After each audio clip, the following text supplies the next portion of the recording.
Alors, bonjour Jade. This is the third of our video blogs from COP21.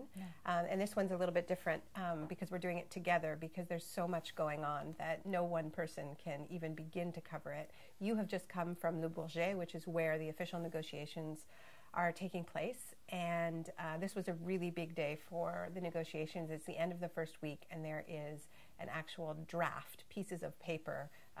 Can you tell us what's happening? Yeah, so the news from Le Bourget is that we do have a text. The problem is that it only looks like an agreement, but it doesn't provide any real tools of action against climate change. For instance, it doesn't say how much effort developed countries should make, how much they should reduce their greenhouse gas emissions. It doesn't say how much money they should give developing countries.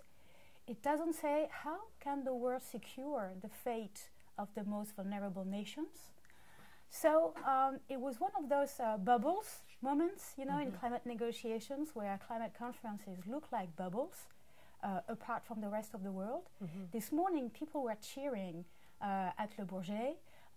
Su Wei, the Chinese lead negotiator, was saying that it was a very good moment and that journalists should write more positive articles on the conference. But we do not have any operational tools, and even that, nothing is really decided yet.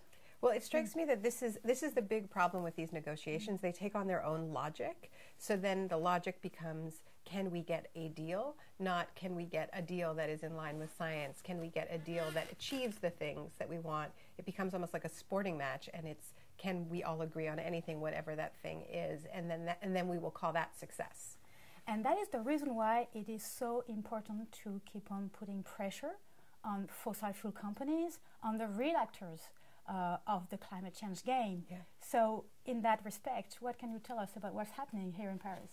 Yeah, well, it's been a big couple of days, really, the last 2 days of taking on the fossil fuel companies, those responsible, those that, you know, frankly, call the shots for so many of our politicians. Yesterday, there was an action in the Space Solutions 21, so-called Solutions, that's sponsored by all of these big energy companies, including energy companies that have some of the dirtiest coal-fired power plants around the world that are pushing to open new ones in India.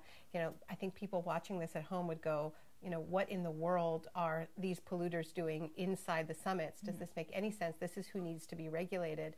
But in fact, what happened is that when activists went into that space to just talk about what these companies are doing, they were forcibly removed. And here we are outside Le Bourget in the people's climate space. And in a few minutes, a people's trial of Exxon is going to be taking place. We're putting Exxon on trial for the climate crime of the century. This is an event that I'm honored to co-host with Bill McKibben that our friends at 350.org have put together very quickly. And it is based on this groundbreaking investigative research that has come out over the past couple of months that shows that this company, this richest company on earth, Exxon, knew about climate change, and more than knew, was doing absolutely cutting-edge climate change research, collecting data from their tankers in the 1970s that showed that climate change was real. They were worried about it. They were worried about its impact on their business model. They were a little bit excited about the possibilities for Arctic drilling as the ice melted. And yet, we also know that in the 1990s, Exxon was one of the major funders of those think tanks that spread doubt and misinformation and stood in the way of progress. So during this trial, we are taking advantage of the fact that there are so many climate experts here in Paris.